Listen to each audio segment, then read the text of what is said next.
Caros irmãos e irmãs, sejam bem-vindos à Verbo Vitae, Palavra de Vida, neste dia 10 de fevereiro, em que a Igreja faz memória de Santa Escolástica, que é a irmã de São Bento. Mas vou então proclamar o Evangelho do dia, desta terça-feira da quinta semana do Tempo Comum. Evangelho de Nosso Senhor Jesus Cristo, segundo São Marcos. Naquele tempo reuniu-se à volta de Jesus um grupo de fariseus e alguns escribas que tinham vindo de Jerusalém. Viram que alguns dos discípulos de Jesus comiam com as mãos impuras, isto é, sem as lavar. Na verdade, os fariseus e os judeus em geral só comem depois de lavar cuidadosamente as mãos, conforme a tradição dos antigos. Ao voltarem da praça pública, não comem sem antes se terem lavado, e seguem muitos outros costumes que se prenderam por tradição, como lavar os copos, os jarros e as vasilhas de cobre. Os fariseus e os escribas perguntaram a Jesus: por que não seguem os teus discípulos a tradição dos antigos e comem sem lavar as mãos? Jesus respondeu-lhes: bem profetizou Isaías a respeito de vós, hipócritas, como está escrito: este povo honra-me com os lábios, mas o seu coração está longe de mim. É vão o culto que me prestam, e as doutrinas que ensinam não passam de preceitos humanos. Vós deixais de lado o mandamento de Deus para vos prenderdes à tradição dos homens. Jesus acrescentou: sabeis muito bem desprezar o mandamento de Deus para observar a vossa tradição, porque Moisés disse: honra o teu pai e tua mãe, e ainda quem amaldiçoar seu pai e sua mãe deve morrer.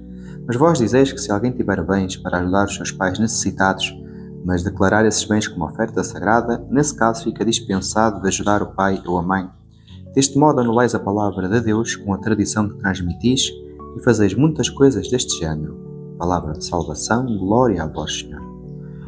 Caros irmãos e irmãs, mais uma vez vemos este confronto de Jesus com os fariseus, que, como Jesus declara, estão surpreendentes, presos aos detalhes, estão aprisionados às regras que eles próprios foram formulando e acrescentando à palavra de Deus, tantos preceitos, tantas normas que eles obedecem, mas depois perde-se do essencial. E às vezes na vida da Igreja estamos obcecados a cumprir as coisas de forma fiel, e isso deve ser feito, mas às vezes esquecemos do essencial. Às vezes procuramos aquilo que é externo e não vivemos esta relação profunda com Deus. E uma relação com o outro de amor não vive com regras. Tem algumas regras, claramente, mas a relação de amor vive-se na liberdade, vive-se acima de tudo naquilo que existe no coração e naquilo que fazemos também pelo outro. Mas hoje quero-vos falar de Santa Escolástica, que é a irmã de São Bento. Existe uma história curiosa em que São Bento tinha a sua regra, e na sua regra os monges não se podiam ausentar muito tempo do seu convento, ou seja, não podiam ir assim quando quisessem e voltar quando quisessem. Tinham, digamos, este dever e esta obrigação de estarem com os irmãos monges. E São Bento, que fez a regra, cumpria também fielmente e foi visitar a dada altura a sua irmã, que é curioso esta amizade entre eles, que eles falavam sobre as questões de Deus. Aquilo que os unia era isso, era as coisas de Deus, as coisas da palavra de Deus, e Santa Escolástica estava encantada, ouvindo o seu irmão São Bento a falar sobre as coisas de Deus. A dada altura a hora aproximava-se e, portanto, da partida de São Bento, e, portanto, ele tinha de sair. E a irmã dizia: não, irmão, fica aqui comigo hoje, fica comigo para escutar mais um pouco, para estar um pouco mais contigo. São Bento disse: não, tenho que cumprir a minha regra também, a regra que vem de Deus, e portanto vou sair.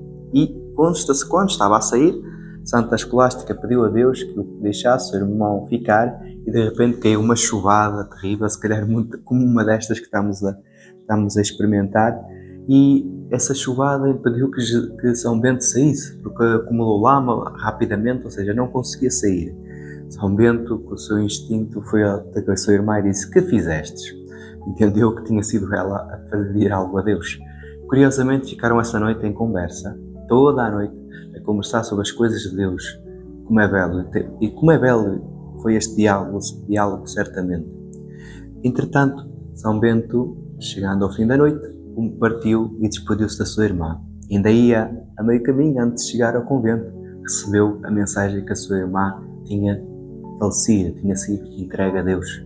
E então, portanto, foi uma oportunidade única que Deus providenciou para estes santos irmãos estarem em comunhão, como Deus tantas vezes faz, para que estes dois irmãos tiveram a oportunidade de ter um momento belo entre eles antes de se encontrarem novamente no céu. Peçamos ao Senhor também que um dia nos conduza até lá.